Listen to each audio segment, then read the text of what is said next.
You're telling me they do what when someone stops breathing? Zixtal's translucent appendages rippled in what the human students had learned to recognize as a mixture of horror and fascination. The alien's crystalline eyes dilated to nearly twice their normal size as Professor Chen calmly repeated herself. In cases of cardiopulmonary arrest, human first responders perform chest compressions and rescue breathing, what we commonly call CPR, she explained, maintaining her professional demeanor despite the growing chaos in the Galactic Medical Academy's xenobiology lecture hall. The technique involves rhythmically compressing the chest approximately 2 inches deep at a rate of 100-120 compressions per minute, interspersed with rescue breaths. A collective shudder ran through the assembled alien medical students. Several of the more sensitive species had already excused themselves from the lecture.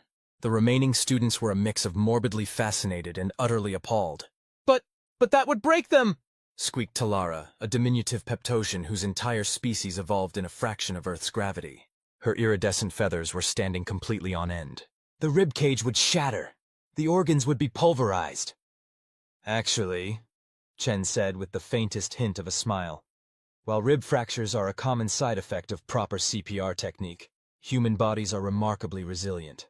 Our skeletal structure evolved to withstand significant trauma. As the saying goes, you're not actually doing it right unless you crack a few ribs. The room erupted in a cacophony of horrified clicks, whistles, and translator-garbled exclamations. Professor Chen waited patiently for the commotion to die down, idly adjusting the holographic display showing a cross-section of human thoracic anatomy. "Professor," called out Nex 427, one of the cybernetically enhanced mechanoid students, "my probability matrices are having difficulty processing this. Are you suggesting that humans deliberately cause severe structural damage to an already compromised biological system as a method of emergency medical intervention?" "That's correct," Chen replied, "and it works remarkably well when performed properly. The survival rate for out-of-hospital cardiac arrest with immediate CPR is around 40% in most developed human territories." 40%? The collective shock in the room was palpable. Most species considered a 5% survival rate for total systemic failure to be optimistic. Indeed, though I should note that's with prompt defibrillation as well. Speaking of which, who would like to learn about how we restart hearts by administering controlled electrical shocks? 3 more students immediately fled the lecture hall. Now, Chen chided, if you're going to work in a multi-species hospital, you need to be prepared for all sorts of medical techniques that might seem unusual to your own species. Humans are classified as death worlders for a reason. We evolved on a planet that tried to kill us in exciting new ways every day. Our medical techniques reflect that reality. Zixtal raised a wavering appendage. "Professor, is it true what they say about human wound closure techniques? The needle and thread method?" "Ah, you mean sutures. Yes, that's still commonly used. Though we have more advanced methods now too. Would you like to see a demonstration?" The room immediately divided itself, half the students crowding forward eagerly, while the other half retreated to what they considered a safe distance. Chen couldn't help but chuckle as she retrieved her suture practice kit from her bag. "You know," she commented while setting up the demonstration, "I find it fascinating how different species develop such varied approaches to medical care. For instance, I understand that Peptosian healing chambers use concentrated light therapy to stimulate cellular regeneration." Talara bobbed her head enthusiastically, feathers finally settling back to their normal position. "Yes, the photonic resonance helps maintain proper quantum alignment of our biocrystalline matrix. It's completely non-invasive." "Fascinating stuff," Chen agreed, "though I imagine it wouldn't do much for a human with a severed artery. Now, pay attention everyone. I'm going to demonstrate proper suture technique using this practice pad. Note the curved needle, and the way you need to rotate your wrist." The next several minutes were punctuated by gasps, murmurs, and the occasional sound of someone fainting. Chen carefully walked through the basic interrupted suture pattern, explaining each step in detail while pretending not to notice the growing number of empty seats in the lecture hall. "And that's a basic suture," she concluded, tying off the last knot. "Of course, in a real emergency situation, you might need to work much faster. There are documented cases of human medics performing sutures in under 30 seconds. But why not just use bone-knitting gel, or cellular regeneration fields?" asked one of the remaining students, their voice barely above a whisper. "Those are excellent tools when they're available," Chen acknowledged. "But human emergency medicine developed in resource-limited conditions. We needed techniques that could work anywhere, anytime, with minimal equipment. You'd be amazed what a skilled human medic can do with nothing but a needle, thread, and steady hands. Is it true, ventured NX-427, whose mechanical nature made them somewhat less squeamish about the whole thing, that humans sometimes voluntarily have their bodies surgically altered? For non-medical reasons? Absolutely. Cosmetic surgery is quite common in many human cultures. Everything from minor alterations to major reconstructive procedures. We can even surgically modify perfectly healthy eyes to improve their vision beyond normal parameters. This prompted a fresh wave of horrified murmuring from the class. Chen glanced at the chronometer and realized she'd need to wrap things up soon. I know some of these techniques seem extreme from your perspective, she said, her tone growing more serious. But I want you all to understand something important. Human medical practice evolved the way it did because it had to. We come from a high-gravity, high-radiation, biochemically volatile world full of predators and pathogens. Our bodies are built to take punishment, and our medical techniques reflect that reality. She paused, making eye contact with each remaining student in turn. More importantly, these techniques work. They save lives. And if you're going to work in multi-species medicine, you need to be prepared to encounter methods that seem strange or even frightening to you. The Galactic Medical Council certified human medical practices for a reason, even if they do seem a bit robust by most species standards. Professor, called out one of the braver students near the back, is it true that humans sometimes survive things that should be absolutely fatal? I heard a story about a human who lived after having a metal rod pushed through their skull. Ah, you're thinking of Phineas Gage. That's actually a fascinating case from our medical history. In 1848, he survived having a 43-inch-long iron rod shot straight through his head. Not only did he survive the initial trauma, but he lived for 12 more years. Would you like to see the anatomical diagrams? The remaining students crowded forward eagerly, their earlier horror temporarily forgotten in the face of such a fascinating medical anomaly. Chen pulled up the historical images on the holographic display, watching with amusement as her students alternated between fascination and disbelief. But how? Whispered Talara, her feathers trembling again. By all known medical science, that should be instantly fatal. That's the thing about humans, Chen said with a slight smile. We have a habit of surviving things that should, by all reasonable standards, kill us immediately. It's part of why our emergency medicine developed the way it did. We learned early on that the human body can survive remarkable trauma if you act quickly and decisively enough. She glanced at the chronometer again and began gathering her materials. That's all we have time for today. For next class, please review the chapters on human traumatic injury response and emergency medical protocols. And yes, there will be practical demonstrations. The room quickly emptied, though Chen noticed that several students lingered, apparently torn between horror and fascination. She couldn't blame them. She remembered her own shock when first learning about some of the gentler alien medical techniques. The idea of using quantum harmonics to painlessly seal wounds had seemed like pure science fiction to her at first. As she packed up her demonstration materials, she noticed Zixtal still hovering near her desk, appendages twitching nervously. Something on your mind? She asked kindly. Professor, I've been thinking of specializing in emergency medicine, the alien student said hesitantly. But after today's lecture, I'm not sure I'm robust enough to handle human medical emergencies. Chen smiled warmly. You know, I hear that from a lot of non-human students. But here's the thing. Being robust isn't nearly as important as being dedicated and willing to learn. Yes, human emergency medicine can seem shocking at first. But once you understand the principles behind it, it's really just another set of tools in your medical toolkit. She paused, considering her next words carefully. Besides, sometimes having a different perspective can be invaluable. We had a Peptosian doctor at my hospital back on Earth who developed a brilliant modification to our surgical techniques, using principles from their light therapy. Innovation often comes from seeing things differently. Zixtal's appendages rippled in what Chen had learned to recognize as cautious optimism. You really think a non-death worlder could handle human emergency medicine? I know they can. In fact, Chen reached into her bag and pulled out a spare suture practice pad. Here, take this and practice. Start slow. Focus on precision. Speed comes with time. And remember, being shocked by these techniques is natural. What matters is working past that shock to help your patients, whatever species they might be. The alien student carefully accepted the practice pad, appendages wrapping around it with surprising determination. Thank you, Professor. I think I understand better now why humans say, first do no harm, instead of, first do no damage like most species. Chen raised an eyebrow. Oh? And what's your understanding? Sometimes. Sometimes you have to cause a little damage to prevent a lot of harm, like breaking ribs to restart a heart, or putting holes in skin to close a wound. Exactly, Chen beamed. You're going to make an excellent emergency physician, Zixtal.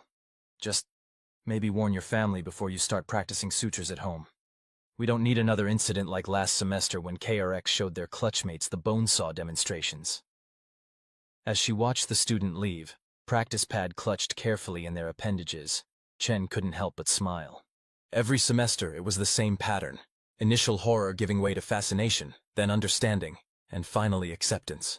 It was a microcosm of how humanity itself had been integrated into the galactic medical community. Sure, their techniques might seem brutal to species that evolved in gentler environments, but there was something beautiful about it too. The way humanity had turned their very harshness into a tool for healing, taking the same toughness that let them survive their death world and using it to save lives across the galaxy. Chen began preparing her notes for the next class. Introduction to Human Battlefield Medicine. That one always got interesting reactions, especially the part about cauterization. She made a mental note to warn the custodial staff to have extra cleaning drones on standby. Last time she'd covered tourniquet application, 3 different species had left biochemical stress markers all over the lecture hall floor. Still, she wouldn't have it any other way. Every shocked gasp, every fainted student, every horrified "humans do what?" was another step toward better understanding between species. And in the end, that's what medicine was all about, helping people, even when their definition of help involved what some species would consider ritualistic torture with sharp implements. Besides, she thought with a slight smirk, wait until they get to the lecture on human dental procedures. Root canals always got the best reactions. Today, Professor Chen announced to her significantly smaller class 2 days later, we'll be covering battlefield medicine and emergency trauma response. She noted with amusement that the remaining students had arranged themselves in what they probably thought was a safe distance formation. Even NX-427, usually positioned front and center, had opted for a middle row seat with clear access to multiple exit routes. Now, before we begin, I want to acknowledge that some of these techniques may seem extreme. Remember, battlefield medicine developed under conditions where advanced medical technology wasn't always available. Sometimes, saving a life means making do with whatever you have on hand. Talara's feathers were already beginning to bristle. Whatever you have on hand? Exactly. Chen smiled, pulling up a hollow image of various improvised medical tools. For instance, in the absence of proper medical supplies, a clean t-shirt can become a pressure bandage. A belt becomes a tourniquet. Even common writing implements can be used for emergency tracheotomies. The room went deadly quiet. Even the usual background sounds of nervous appendage twitching ceased entirely. Professor, Zixtal ventured, their voice wavering slightly. Did you say writing implements? Oh yes. In fact, there's a rather famous case from 2018 where a doctor performed an emergency tracheotomy on an airplane using a pen, a knife, and some hand sanitizer. The patient made a full recovery. Several students immediately began checking their universal translators, convinced there must be some sort of error. Others were frantically taking notes, their horror apparently overridden by academic curiosity. But that's just the beginning. Chen continued, advancing to the next slide. Let's talk about field cauterization. Talara's hand shot up. Professor, my species dictionary defines cauterization as deliberately burning tissue? Surely that's a mistranslation? Not at all. In fact, cauterization is one of humanity's oldest medical techniques. When more advanced methods aren't available, applying controlled heat to a wound can effectively stop bleeding and prevent infection. And humans survive this procedure? Asked a trembling voice from the back. Quite regularly. Though I should note that modern medical cauterization tools are much more precise than the traditional heat a knife in fire method. Though that still works in a pinch. The room erupted in a mixture of horrified chirps, clicks, and what sounded suspiciously like muffled retching. Now, who would like to learn about the history of battlefield amputation? I brought some fascinating historical diagrams. 3 students immediately headed for the exits. Chen noticed with approval that Zixtal, though slightly pale, remained firmly in their seat, practice suture pad clutched like a comfort object. Before we continue, Chen said, her tone growing more serious, I want to make something clear. These techniques might seem barbaric to you, but they developed for a reason. When you're dealing with traumatic injuries in less than ideal conditions, sometimes brutal efficiency is what keeps people alive. She paused, letting that sink in before continuing. In fact, many of these battlefield techniques eventually evolved into the more refined procedures we use today. Modern surgical methods owe a great deal to lessons learned in field hospitals throughout human history. NX-427's optical sensors whirred as they processed this information. Query: are you suggesting that human medical advancement was driven by warfare? Partially, yes. Though not just warfare. Natural disasters, industrial accidents, exploration of hostile environments. Any situation where humans had to improvise medical care with limited resources contributed to our understanding of trauma medicine. Fascinating, the mechanoid student hummed. This explains much about human medical approach. You treat bodies like battlefield. Enemy is death, damage acceptable if victory achieved. Chen smiled broadly. That's actually a very insightful observation. We do tend to approach medicine like a war sometimes. The enemy is death, disease, or injury, and we'll do whatever it takes to win. Even if winning means shoving tubes down throats? Talara asked, her feathers finally settling into what Chen recognized as their morbidly fascinated configuration. Especially then. Speaking of which, who would like to learn about emergency intubation? The next hour passed in a blur of increasingly alarming medical procedures. Chen had to admit she was impressed by how many students stayed through the entire lecture. Even the section on field blood transfusions only caused 2 fainting incidents. And that, she concluded, closing her holophiles, is why every human emergency medic carries at least 3 different types of tubes. Any questions? Zixtal's appendages waved tentatively. Professor, all these techniques, they seem so violent? Chen suggested. Invasive? Traumatic? I was going to say determined, Zixtal finished quietly. Chen paused, pleasantly surprised by the observation. Yes, that's exactly right. Human emergency medicine is determined. We're determined to save lives, even when it means doing things that seem impossible or frightening. Like the pen tracheotomy, Talara chirped, her feathers now fully settled into their learning configuration. Exactly. Or using dental floss for emergency sutures. Or performing CPR for hours without stopping.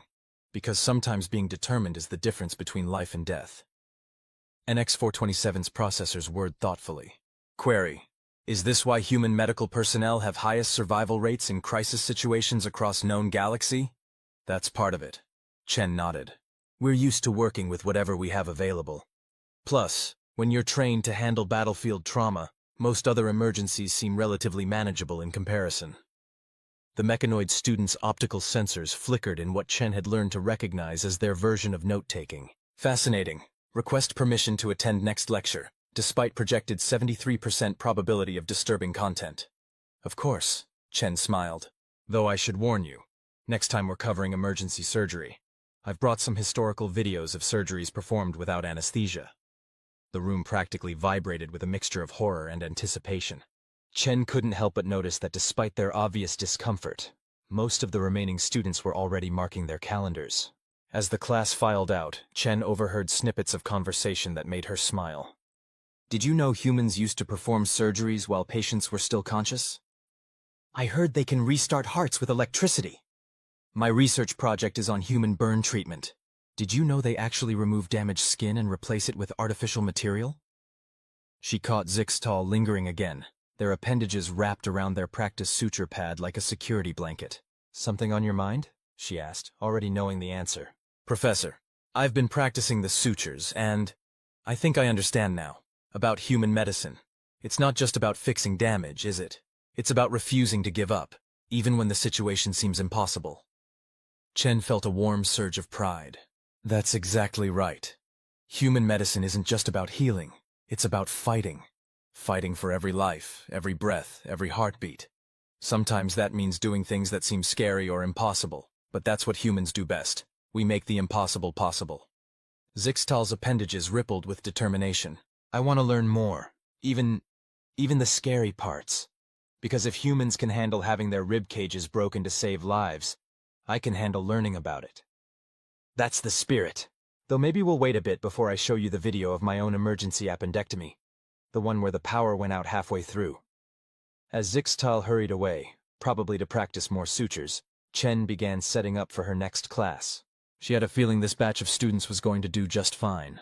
After all, if they could handle learning about battlefield medicine without completely falling apart, they could handle anything. Well, almost anything. She still hadn't told them about how humans sometimes voluntarily get elective surgery just to change their appearance. But that was probably a lesson for another day. One traumatic revelation at a time. A week later, the lecture hall had been specially modified for what Professor Chen cryptically referred to as practical demonstrations. The regular seating had been replaced with medical observation pods, each equipped with emergency sanitization fields and biocontainment barriers. The remaining students, now a hardy core group of 15, exchanged nervous glances as they took their positions. "Today," Chen announced, wheeling in what appeared to be a covered medical cart, "we're going to discuss something that makes even some humans uncomfortable: emergency surgery under non-optimal conditions." Talara's feathers immediately flattened against her body, a defensive posture that Chen had learned to interpret as preparing for psychological trauma. "Professor," NX-427 queried, their optical sensors focused on the covered cart, "my databases indicate that surgery without proper facilities has a high failure rate. Why would humans attempt this?" Chen smiled, pulling back the cover to reveal an assortment of what looked suspiciously like ordinary tools. "Because sometimes, NX-427, waiting for proper facilities means guaranteed death. And humans, well, we're not very good at accepting guaranteed death." She picked up what appeared to be a common utility knife. "This is a reproduction of a tool, used in one of the most famous emergency surgeries in human history. In 1961, Dr. Leonid Rogozov performed an appendectomy on himself. The room went absolutely still. Even the usual background hum of environmental systems seemed to pause. He operated on himself? Zixtal's appendages had gone completely rigid. But how? Why? He was the only doctor at a Soviet research station in Antarctica when he developed acute appendicitis. No possibility of evacuation, no other medical personnel. So he used a mirror, gave himself a local anesthetic, and removed his own appendix. Several students immediately activated their pod's sanitization fields, as if the very idea was contaminating. Chen pretended not to notice. "But that's not even the most impressive part," she continued, enjoying the mounting horror in the room. "Partway through the surgery, he started feeling weak and dizzy from blood loss. Do you know what he did?" Nobody dared to answer. He sped up, finished the surgery faster because he knew he was running out of time. And he survived, went back to work 2 weeks later. "Zwei weeks?" Talara's translator glitched from the pitch of her screech. But cellular regeneration alone should take... But that's where human biology gets interesting," Chen interrupted, pulling up a holographic display of human healing processes. "Our bodies are remarkably adaptable. We don't just heal, we improvise, adapt, and overcome. Sometimes literally." She advanced to the next slide, showing various examples of human trauma recovery. "Our bodies can reroute blood flow around damaged areas. We can repurpose neighboring tissue to cover wounds. We can even regrow certain types of tissue, though not to the extent of some species." Query. NX-427's voice carried a distinct note of disturbance despite their mechanical nature. "Records indicate humans sometimes voluntarily undergo surgery for non-medical purposes. Is this related to your species' unusual relationship with physical trauma?" Chen chuckled. "You mean cosmetic surgery?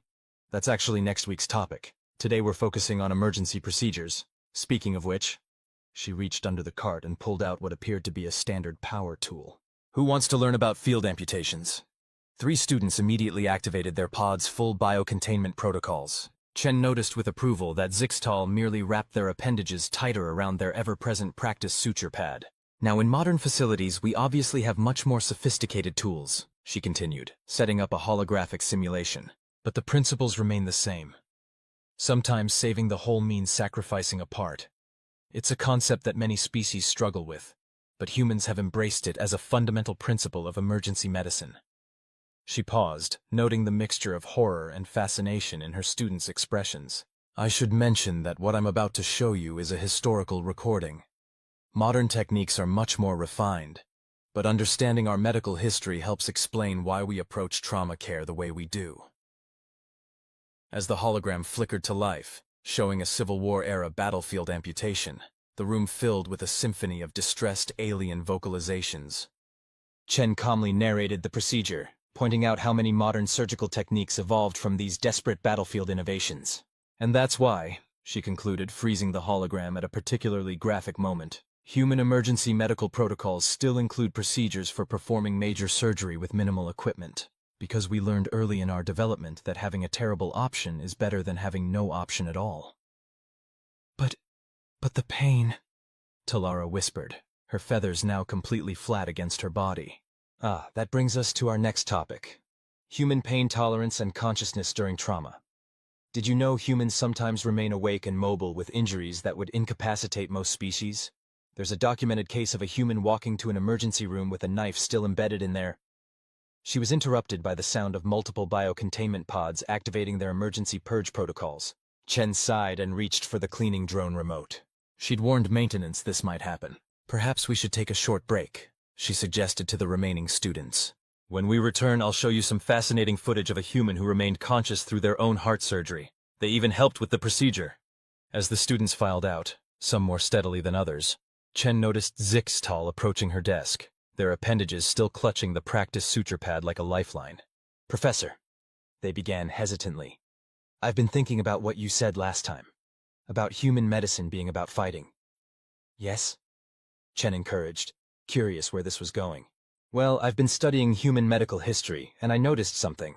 Humans don't just fight against death, they fight against limitations, against what should be possible. It's like you refuse to accept that something can't be done just because it's never been done before."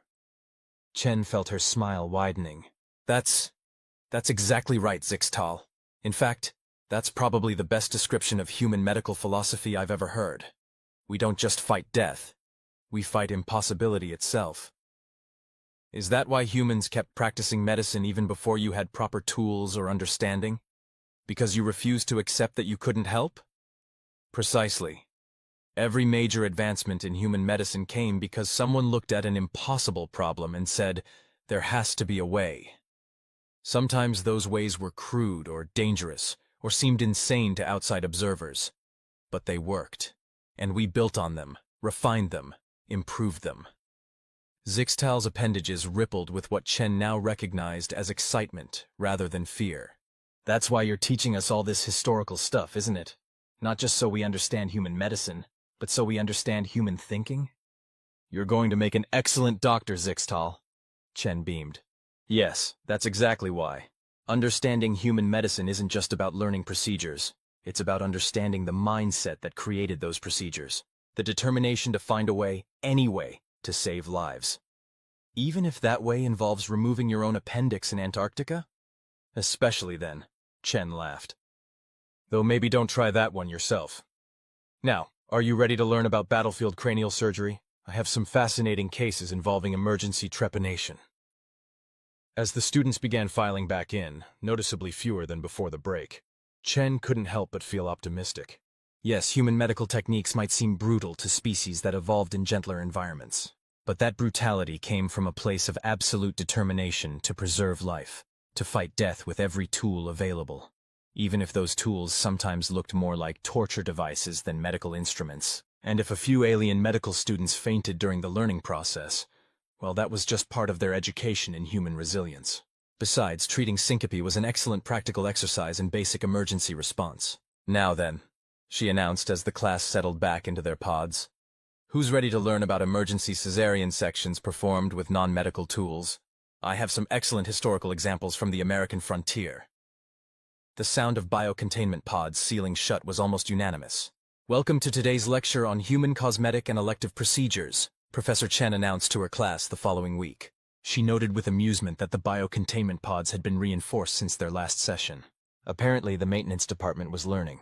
Before we begin, I should clarify something. Everything we're covering today involves procedures that humans undergo voluntarily, for non-medical reasons.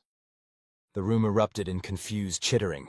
NX-427's optical sensors cycled through their entire color spectrum, a sign of severe computational distress. Clarification required, the mechanoid student finally managed.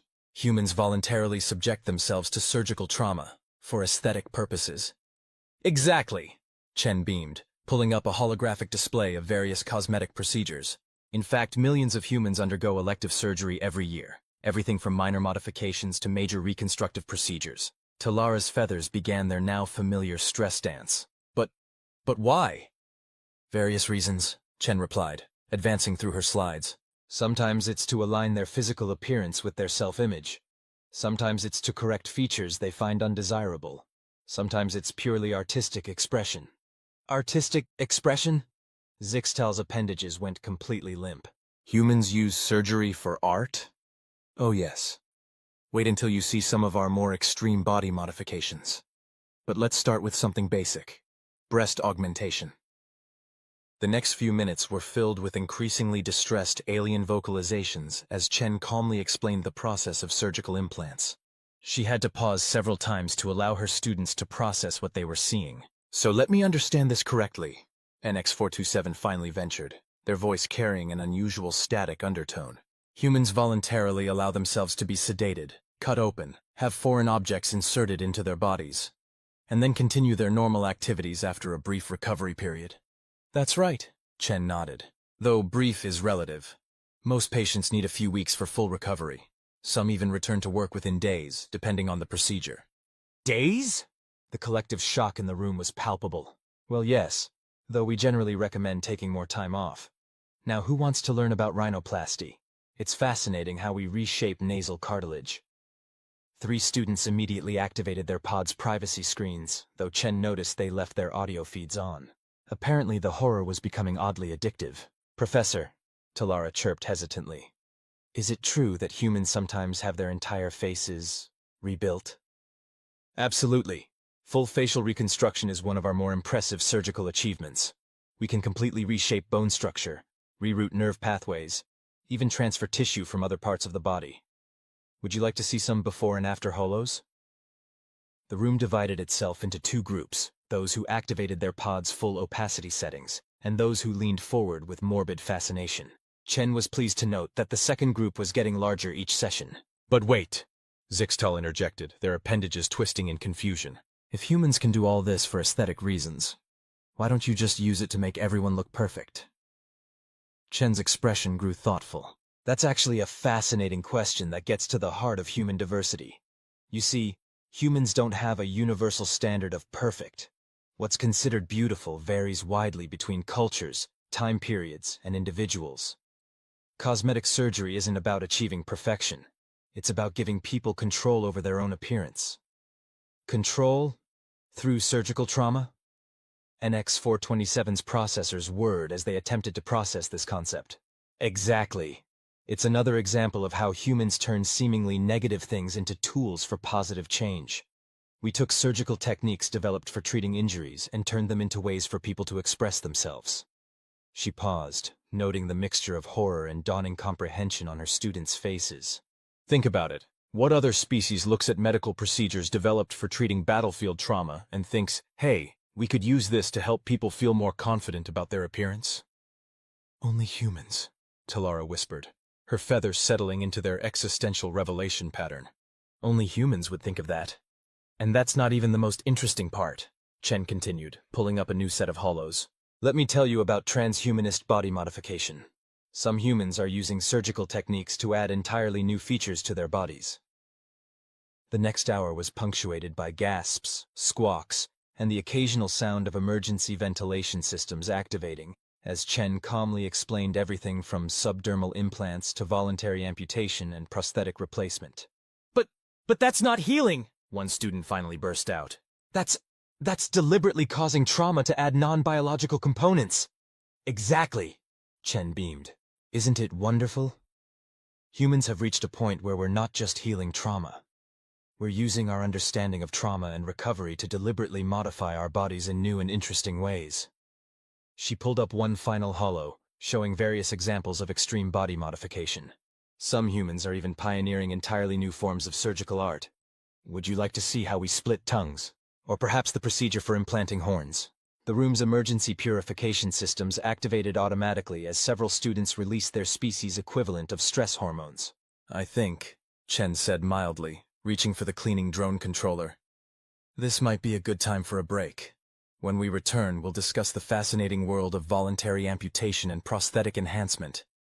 Did you know some humans are choosing to replace perfectly functional limbs with cybernetic alternatives? As the students filed out, some more steadily than others, Chen noticed Zixtal lingering again. The alien students' appendages were wrapped around their suture pads so tightly they were starting to change color. "Something on your mind?" she asked, already knowing the answer. "Professor, I think I finally understand something about humans," Zixtal said slowly. "You don't just refuse to accept limitations.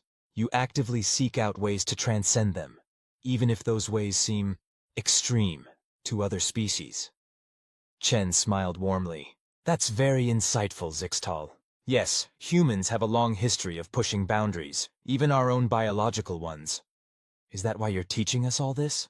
Not just so we can treat human patients, but so we understand how humans think about bodies and healing and everything?" "Exactly. Understanding human medicine isn't just about learning procedures. It's about understanding the human perspective on physical existence itself. We don't see our bodies as fixed, unchangeable things. We see them as works in progress." Zixtal's appendages rippled thoughtfully. "That's actually beautiful, in a terrifying sort of way, using the same techniques that save lives to help people become what they want to be." "Now you're getting it," Chen grinned. "Ready to learn about subdermal implants? I have some fascinating cases involving magnetic finger implants that let humans literally feel electromagnetic fields." As the students began filing back in, notably none had left during the break this time, Chen felt a surge of pride. They were getting it. Not just the technical aspects of human medicine, but the philosophy behind it. The uniquely human view that the body was not a limitation to be accepted, but a canvas to be modified, improved, and sometimes completely reimagined. "Now then," she announced as the class settled back into their pods, "who's ready to learn about voluntary eye modification? We have some excellent footage of corneal implants that let humans see infrared spectrum." The sound of biocontainment pods sealing shut was now accompanied by eager leaning forward. Progress, Chen thought. Definite progress. To be continued.